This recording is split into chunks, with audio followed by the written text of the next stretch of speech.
Next ఇక్కడ ఈ అమ్మాయి మన సైదా భానోతు ది గ్రేట్ రిపోర్టర్తో చేసినటువంటి చాటింగ్ చూసారు కదా. నేను నెంబర్ చూపించట్లేదు, యాక్చువల్గా నెంబర్ తోటి 2 పంపించారు. నాగేందర్ సార్ కూడా జెన్యున్గా పాపం 2 నెంబర్స్తో పంపించారు. అండ్ మిగతావి ఫోటో, ఈ సక్కు బానోతు ఫొటోస్ పెట్టి తీశారు. ఇంకొకటి కూడా ట్రూ కాలర్లో జస్ట్ ఆమె ఫోటో ఏం కనబడట్లేదు, యాక్చువల్గా అమ్మాయి ఫోటో ఉంది, ఆ ఫోటో కూడా కనబడట్లేదు.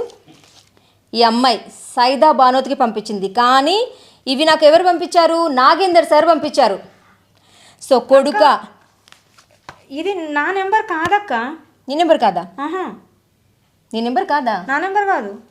63. ఓకే, ఇది ఇప్పుడు యాక్చువల్గా నీ నెంబర్ కాదు. అసలు నువ్వు సైదా బానోతో చాటింగ్ చేసుకోలేదు. ఈ నెంబర్ నీది కాదు. నాది కాదు. ఒక్క నిమిషం నేను కూడా చూస్తాను. అసలు యాక్చువల్గా నువ్వు కూడా అబద్ధం చెప్తున్నావు నిజం చెప్తున్నావు నాకు కూడా తెలియాలి కదా.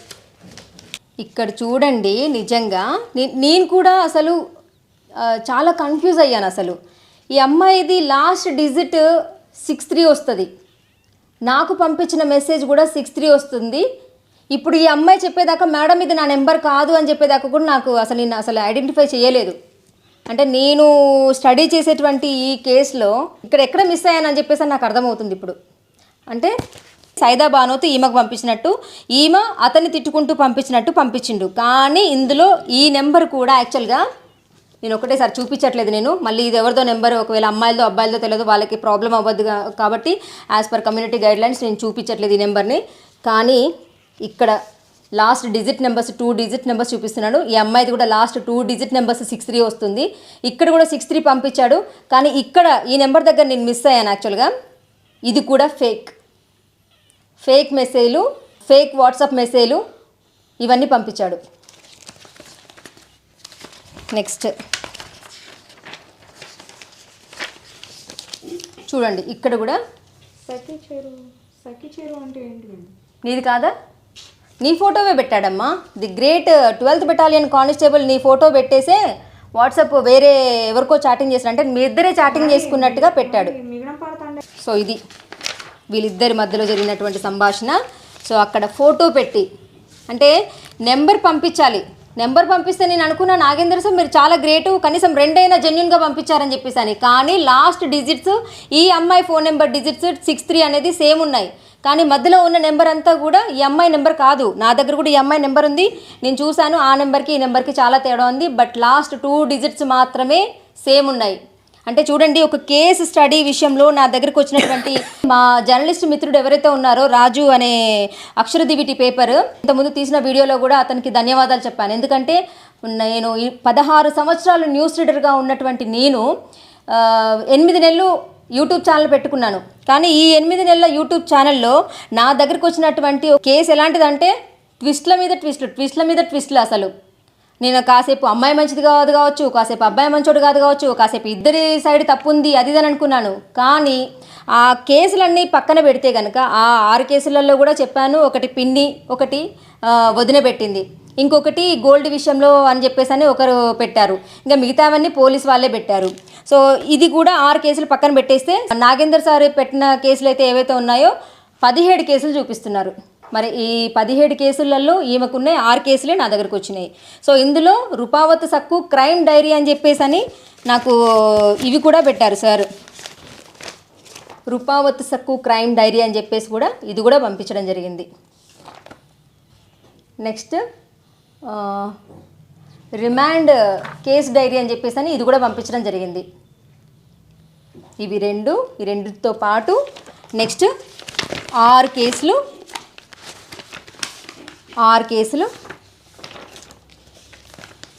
1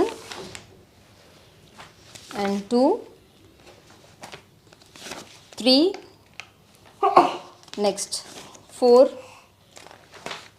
and 5 6 ఈ 6 కేసులు ఎఫ్ఐఆర్ ఈ అమ్మాయి మీద బుక్ అయినా పంపించిండ్రు. రూపావత్ క్రైమ్ డైరీ అని చెప్పేసి అది పంపించారు. నెక్స్ట్ రిమాండ్కి సంబంధించినటువంటి పంపించారు. ఇంకా ఈసారి పంపించినటువంటి fake WhatsApp message, fake general message, నీ మనీతోనే నీ మీద కేసు పెడితే మస్తు ఉంటుంది కదా. సో ఇక్కడ నాగేంద్ర సార్ ఏమన్నారంటే నా దగ్గర 2 లక్షల మనీ తీసుకుంది సార్, నిజంగా ఆ అమ్మాయి జెన్యూన్ అయితే గనక 2 లక్షలు తీసుకోకుండా ఉంటే గనక ఆ అమ్మాయి మంచిదే అని అనుకునేదాన్ని, కానీ నా దగ్గర 2 లక్షలు తీసుకుంది అని చెప్పాడు. కానీ ఇక్కడ సార్ పంపించిన బాండ్ పేపర్లోనే వీళ్ళిద్దరు గతంలో చాటింగ్ చేసుకున్నారు, వాళ్ళ పెద్దవాళ్ళ సమక్షంలో కూర్చొని బాండ్ పేపర్ రాయించుకోవడం జరిగింది. ఈ అమ్మాయి కనుక అతనికి చాటింగ్ చేస్తే అతను డబ్బులు ఈ అమ్మాయి డబ్బులు అతనికి ఇవ్వాలి, అతను కనుక ఈ అమ్మాయికి చాటింగ్ చేస్తే అతను ఈ అమ్మాయికి డబ్బులు ఇవ్వాలి అని చెప్పేసి అని రాసుకున్నటువంటి బాండ్ పేపరు. మరి ఎక్కడ ఇక్కడ నీ మనీతోటే నిన్ను ఆట ఆడిస్తారా అని చెప్పేసి అని ఇక్కడ ఆ ఒక్క లాజిక్ మిస్ అయిపోయారా సార్ నాగేందర్ సార్? ఆ బాండ్ పేపర్ పంపించారు, మరి నీ మనీతోటి నిన్ను ఆడిస్తాను అని చెప్పేసి అని ఈ అమ్మాయికి మెసేజ్ పెట్టారు. మీరు పంపించిందే కదా సార్ నాకు ఈ బాండ్ పేపర్. సో ఇది 12th బెటాలియన్ కానిస్టేబుల్ నాగేందర్ గారు అల్లినటువంటి కట్టుకథలు. నేను ఇక్కడ ఏమనట్లేదు, ఈ అమ్మాయి తప్పు చేసి ఉండొచ్చు. హైకోర్టు అడ్వకేట్ కూడా మనతో మాట్లాడారు. చాలా అంటే చాలా ఇసుక మాఫియాలు, చిన్న చిన్న పేదవాళ్ళు ఇల్లులు కట్టుకుంటూ ఉంటే వాళ్ళ దగ్గర డబ్బులు వసూలు చేయడాలు, ఈ విధమైనటువంటి దందాలు చేస్తూ ఉంటారు. వాళ్ళని ఎవ్వరు కూడా ఆపలేరు, వాళ్ళు ఆడిందే ఆట పాడిందే పాట అని చెప్పేసి అని హైకోర్టు అడ్వకేట్ సార్ కూడా అన్నారు. నిజంగా వాస్తవానికి మరి నేను ఈ కేసు మెయిన్గా తీసుకోవడానికి గల కారణం ఏంటి అంటే, రూపావత్ సక్కు ఒక మంచి అమ్మాయనో లేకపోతే నాగేందర్ సార్ మంచి వ్యక్తి అనో కాదు. ఇక్కడ నా దగ్గరకు ఒక కేసు వచ్చింది. సో నేను ఒక మానవతా దృక్పథంతో ఒక మహిళని కాబట్టి నేను సహాయం చేస్తానని చెప్పాను. కొంతమంది బ్రదర్స్ నా మీద ట్రోల్స్ చేస్తున్నారు. ఏమని, ఏం మేడం అలా ఎలా అంటారు, సో మహిళలకి సహాయం చేస్తానని ఎందుకు అనకూడదు, ఒక మానవతా దృక్పథంతో ఒక మహిళ ఎందుకు అనకూడదు, ఆ అమ్మాయికి నష్టం జరిగింది అని చెప్పేసి అని అన్నాను. మీరు ఆ కేసులన్నీ పక్కన పెట్టేసేయండి, నాకు కావాల్సింది ఏంటి, జస్ట్ నాగేందర్ విషయం అని మాట్లాడుకుందాం. ఒకవేళ మాట్లాడుకుంటే మీరు అంగీకరిస్తారా, ఒక న్యూడ్ వీడియో తీసేసి ఒక అమ్మాయిని, అదే మీ చెల్లికో మీ తల్లికో మీ అక్కకో ఏ వ్యక్తి అయినా కానీ పంపిస్తే మీరు అంగీకరిస్తారా? అది కూడా పక్కన పెట్టండి. నేను చెప్తున్నాను, ఒకవేళ ఈ అమ్మాయి అబద్ధమే చెప్తుంది, నాగేందర్కి ఈ అమ్మాయికి ఏదైనా ఒకవేళ రిలేషన్ ఉంది అని మనం అనుకుందాం. ఎందుకంటే ఈ అమ్మాయి నాకు చుట్టరికం కాదు, నాగేందర్ నాకు శత్రువు కాదు, ఇద్దరు అన్నోన్ పర్సన్సే. కానీ నేను ఇక్కడ ఏమంటున్నానంటే, ఆ డిపార్ట్మెంట్లో ఉన్నటువంటి నాగేందర్ ఎవరైతే ఉన్నారో డిపార్ట్మెంట్లో పంపించడం ఏంటండి వీడియో? అసలు పర్సనల్ లైఫ్ ప్రతి ఒక్కరికి ఉంటుంది. సో నేను ఒకటే చెప్తున్నాను, నేను అంటే కొందరు ఉన్నారు సాంప్రదాయని సుబ్బిని శుద్ధపూసని అన్నట్టు ఎవరు లేరండి. కొంతమంది శ్రీరామచంద్రులు ఉన్నారు, కొంతమంది నాగేందర్ లాంటి చీడపురుగులు కూడా ఉన్నారు. నేను ఇక్కడ అడిగేది ఒకటే, డిపార్ట్మెంట్లో అలా వీడియో పంపించడం కరెక్టేనా? అలా మీ తల్లికో మీ చెల్లికో మీ అక్కకో పంపిస్తే మీరు అంగీకరిస్తారా? ఒకరు అన్నారు, ఈ అమ్మాయి మంచిది కాదు, క్యారెక్టర్ మంచిది కాదు. సరే, క్యారెక్టర్ మంచిది కాకపోతే ఒకవేళ ఆమె ఏమైనా చేసుకుంటుంది, ఈ అమ్మాయి ఉసుగొల్పింది అంటున్నారు, ఉసుగొల్పింది అందుకోసం అని చెప్పేసి అనే టెంప్ట్ అయిపోయి నేను వీడియో పంపించాను అని నాగేందర్ సార్ అన్నారు. ఒకసారి పంపించలేదు అన్నారు, ఒకసారి హ్యాక్ చేసింది అన్నారు, లేదు మేడం నేనే తీసుకున్నాను అన్నారు. పోనీ వేరే ఏ అమ్మాయికి పంపించాడు నాగేందర్ సారు? వేరే ఏ అమ్మాయికి డిపార్ట్మెంట్ గౌరవప్రదమైనటువంటి డిపార్ట్మెంట్లో ఉంటూ ఆ డ్రెస్ మీద ఎవరికి వీడియో పంపించారు అనేది కావాలి. అంటే డిపార్ట్మెంట్ డ్రెస్ వేసుకొని ఈ అమ్మాయి చూడు ఫిజికల్లీ ఛాలెంజ్డ్ లేడీ అంటే ఈ అమ్మాయి ఎక్కడికి వెళ్ళలేదు, ఏమీ చెయ్యలేదు, ఈ అమ్మాయిని నేను యూజ్ చేసుకోవచ్చు అన్న కారణంతో పంపించారా? డిపార్ట్మెంట్లో ఉన్నాను, నేను ఏం చేసినా చెల్లుబాటు అవుతుంది అని చెప్పేసి అని పంపించారా? అసలు ఏ ఉద్దేశంతో మీరు అసలు పంపించారు నాగేందర్ సార్? నెక్స్ట్ మోరోవర్ ఇంకొకటి, మీకు సపోర్ట్ చేస్తూ ప్రతి ఒక్కరు మెసేజ్ పెడుతున్నారు, నాకు తెలుసు ఆ విషయం. ఒక జర్నలిస్ట్ మీద ఈ విధంగా ఏ విధంగా అయితే మీరు పక్కకి తప్పుకొని సైదా బానోతుని ఉసుగొలుపుతూ నన్ను ఇది ఊసర వెళ్ళి అని, దమ్ము లేదు దానికి అని, దీంతో డబ్బా ఛానల్ అని, దీనికో సబ్స్క్రైబర్స్ లేరు అని అతనితో నన్ను మాటలు అనిపించారు. వదిలిపెట్టను, నేను ఎవరిని వదిలిపెట్టను. మీరు సైదా బానోత్ని వదలను. నాగేందర్ సార్ మీరు కూడా డిపార్ట్మెంట్లో ఏ విధంగా ఒక మహిళకు పంపిస్తారో నేను చూస్తాను.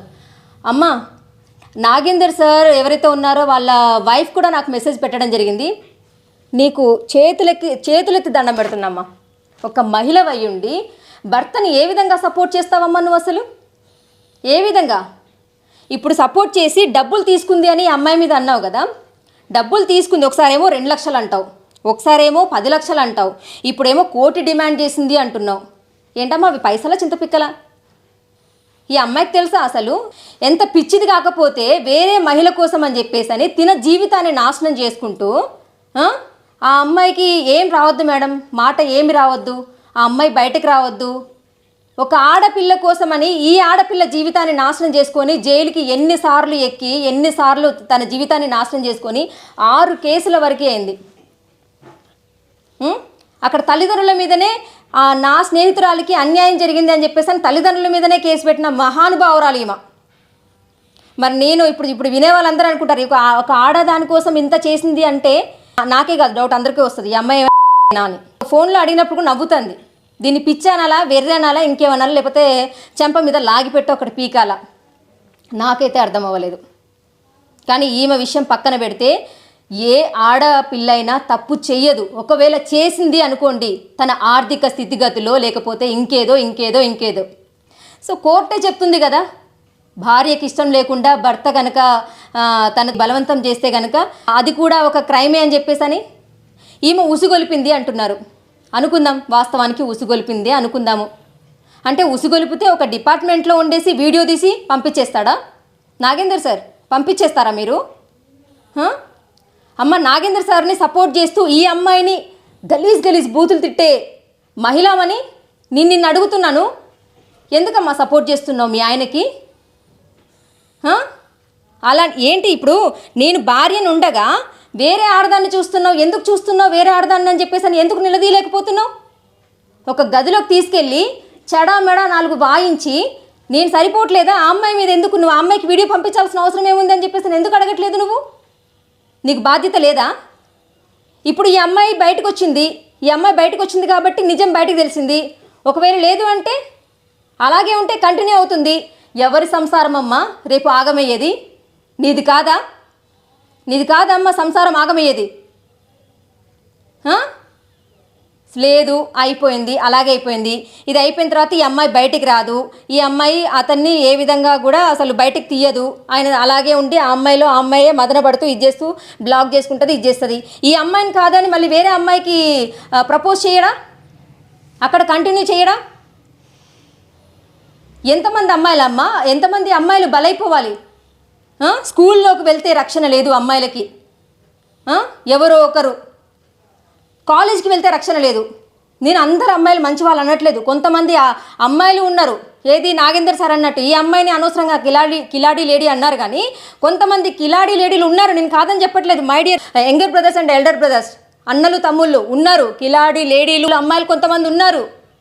కానీ ఎంతోమంది ఆఫీసుల్లో ఉద్యోగం చేసే దగ్గర, లేదంటే కాలేజ్లో, స్కూళ్ళల్లో చిన్న పిల్లలు ఈ విధంగా అమ్మాయిల్ని రేప్ చేస్తూ జీవితం గడిపేటువంటి మహానుభావులు కూడా ఉన్నారు. గుళ్ళో పూజారి గుడెనక నాసామి అన్నట్టు బిహేవ్ చేసేటువంటి, ప్రవర్తించేటువంటి మహానుభావులు కూడా ఉన్నారు.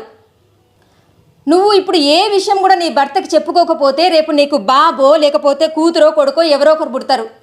ఏం నేర్చుకోవాలమ్మా నీ పిల్లలు తండ్రిని చూసి?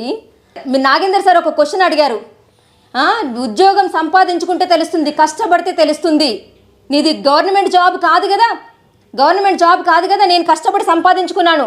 ఏం sir Nagender sir, government job సంపాదించుకొని తెచ్చుకోవడం వరకేనా? కష్టపడడం వరకేనా? రాత్రి పగలు కష్టపడి తెచ్చుకోవడం వరకేనా మీ బాధ్యత?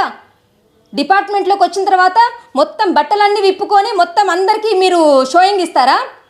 తగ్గేదేలే అనుకుంటూ.